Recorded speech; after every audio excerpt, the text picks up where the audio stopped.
Hello everyone and welcome back to another video. We're doing things a little differently this week for our Road to Rotation series.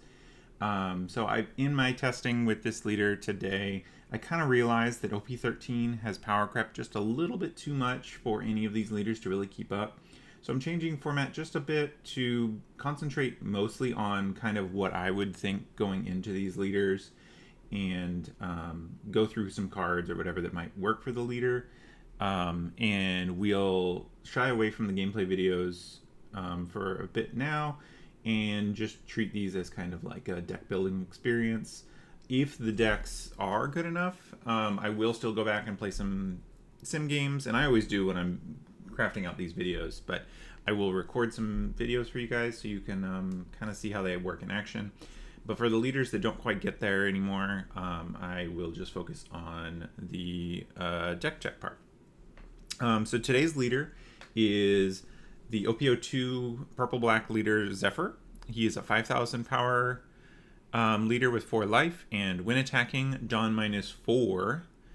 KO up to one of your opponent's characters with a cost of 3 or less. Then this leader gains 1,000 power during this turn. So first thing that you'll notice just looking at this leader is that Dawn -4 is massive. This is just the power level that OP02 was at. So it's just something that we kind of have to deal with as these older leaders. They have really debilitating downsides to them sometimes relative to the new leaders. So in that vein, one of the first cards that you definitely want to add, and these are kind of broken up. I have different tabs here for the different kind of sections I'm going through. First thing that must be in the deck, I feel like, is Black Maria as just a way of catching back up. After you Dawn -4, you can get all that Dawn back with Black Maria. Even early game, it only sets you back 1, assuming your opponent isn't doing anything, and if they're ramping, then you get to stay at parity or even catch up with it. So this card is, I think, mandatory in the deck. Just as a way, if you plan on using your leader ability at all. It's very possible to build a deck that just doesn't care about this leader ability in purple and black. But if you care about your leader ability, you have to play Black Maria. And then the other card that came out in the same set with it, that is very key to making this deck kind of work, is you have Kuzan, who gives you the static cost minus so that your leader ability can actually hit things without having to invest each turn. Because between the Dawn -4 and trying to invest cost minus, it's a very expensive ability. If you can get down to Kuzan, which purple allows us to ramp to a little faster, then the rest of the game you can concentrate on just finding your Black Marias and trying to use this ability every turn, which would get rid of an 8 cost every turn for swinging. And if you have a Black Maria, then it's essentially for no cost. So just something to keep in mind. If you can manage to get these 3 on the board, you are at least approaching a leader like you might see in the current meta. The issue being that you have to find 2 cards out of your deck and have them survive to do that. And also, as a 4-life leader, be healthy enough to kind of take advantage of your leader ability at that point. So there's a lot of things going against this leader. Starting out, though, you're going to definitely need your Black Marias and your Kuzans. Other things that you might want for the deck is ramp cards. So I've picked out a kind of a selection of different styles here. We have Bon Clay, which is a very common purple deck. If you want to ramp in a purple deck, you almost certainly will have some number of these, just as a ways to get to that Kuzan faster. I've also included here some events like this to Die For, which lets you ramp potentially 2 Dawn, which can be really important at kind of, if you have to use your leader ability early, getting 2 Dawn for 3 is potentially really important. And then there's also, this being an event, it plays into one of the other archetypes that might work for this deck. I think it's a bit of a stretch, but might work for the deck, which is the Doflamingo or Don Quixote archetype, which is very event focused. And then finally, we have Kid here standing in for all of the kinds of this effect. The when you put a Dawn card back to your deck, return one and set it as either rested or active.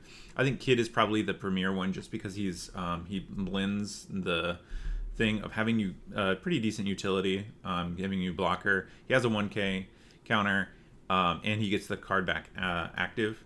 You could look at cards like Sanji and Pudding for an option there. The problem with Sanji Pudding is it is a brick, and because you would be playing this in the mid game and trying to ramp still, this does kind of have that weird spot where you want to be able to use those Dawn minus abilities, but you also want to get to 10, so that there's kind of some tension there.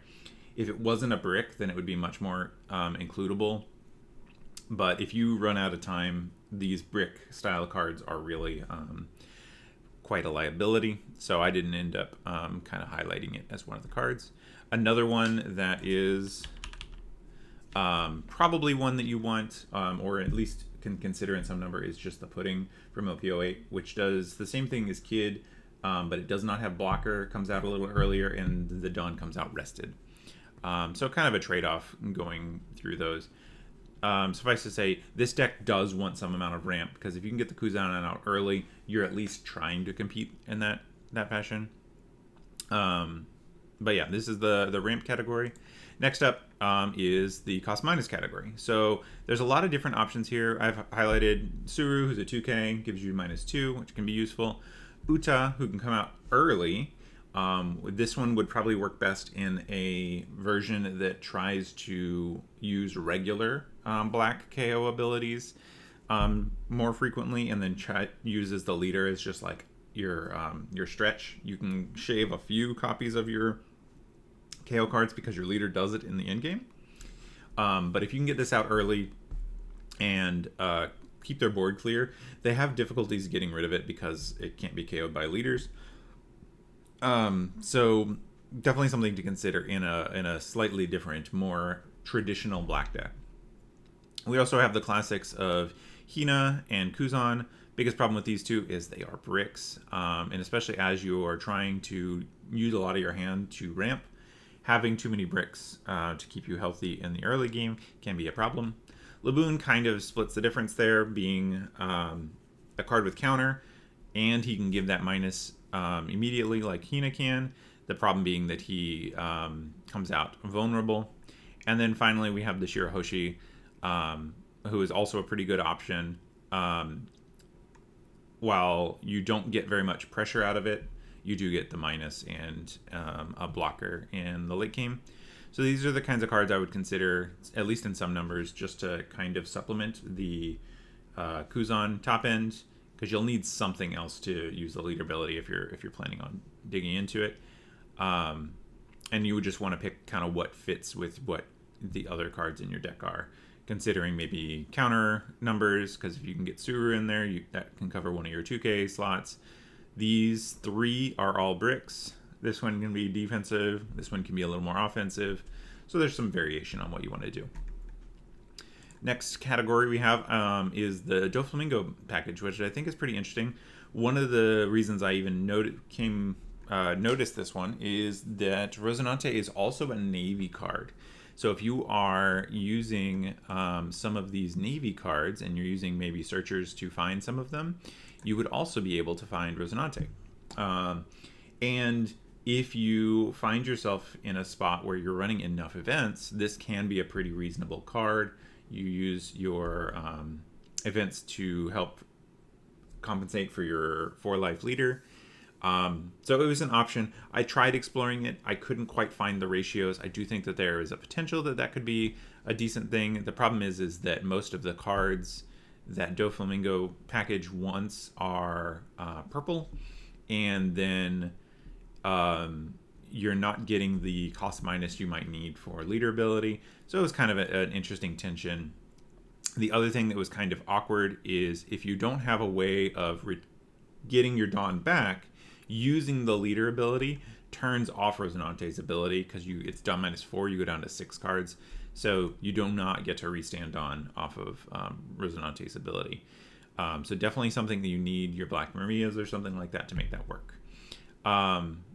Dofi was pretty strong as a way to generate a board presence, but it just doesn't synergize super well with your leader ability. So while you could make a probably an effective deck, it wouldn't really feel like a Z deck. And then obviously stuff like Dofi into Dofi makes for a pretty interesting thing. And then this Dofi is actually quite good in the mid game. And Godthread's just a great card. The other thing you could do with Godthread is combine it with some of your cost minus from black, and this can reach pretty high. One of the problems in the current meta is removal is really weak at the current point, just because there's so many 10 drops and so many cards that just say you cannot remove me with effects. So removal is at its probably an all-time low at this point. So being a deck that really cares about KO is kind of a rough spot to be in. But if it does come back, there is a world in which that kind of combination of black for cost minus and stuff like Godthread is a potential avenue. And to cap it all off, you do get a searcher with it. Moving on to the next one, we have Navy. This one, the main things that you're going to try to take advantage of with Navy is your Kuzans, not the secret Kuzan, but the OP02 SR Kuzan is something that has the Navy type. And Sengoku bringing back Kuzan is pretty strong. You could also look at Isho as more copies of the secret Kuzan. It's a little less effective at -3 costs. But if you get a good use of this on play and make them trash cards, that can be pretty relevant. Other things that's nice about the Navy package is we have brand new, and we have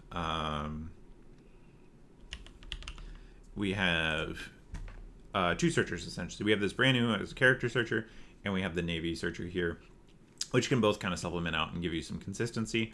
Other cards you can consider just as these old kind of standby Navy cards is you have your Sakazuki as kind of a reasonable threat that can KO stuff. Borsalino as a pretty effective blocker that's hard for your opponent to get around, and then Akobi just as a cheaper thing that is more recurable with potentially other cards. Next up, we have, this is kind of my catch-all category for other things that I've considered and looked at. There are a couple categories in here that I would kind of highlight. This first one is hand attack. So there are quite a few cards in purple and black, and those are the main colors for it, of cards that make your opponent trash cards directly from their hand. So we have the Shirahoshi, who's a 2K. We have Law, who is a blocker, and this one does it at random, so that you can really spike somebody's game through that. We have the X-Drake, who's a 2K that you could use. We also have the top end here of Kaido, who makes them trash a card.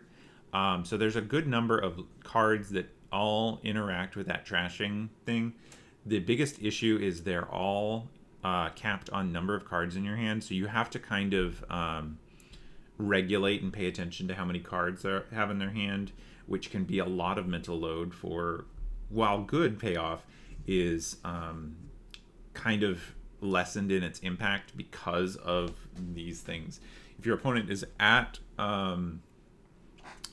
7 cards, for example, losing 2 of them hurts, but it also caps the ability for you to kind of capitalize on it, because they still have 5 cards left after this, or they still have 5 cards left after this. But just something to highlight, because that is kind of a unique niche of purple and black, is you get all of the cards that attack that. Other cards that I wanted to highlight are some kind of value cards. We have Mancheri and Rebecca as cards that are good recursion cards that can easily kind of grind into a late game. Also kind of in that category is this Katakuri, which is just a great purple card in general. And Linlin to go with Katakuri as kind of a top end you could potentially use.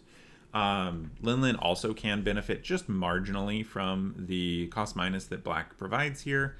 If you've got maybe a SR Kuzan from OP02 on board, you can life a 10 cost with this Linlin, which can be pretty relevant. And definitely is an option. You would need to work for it a little bit.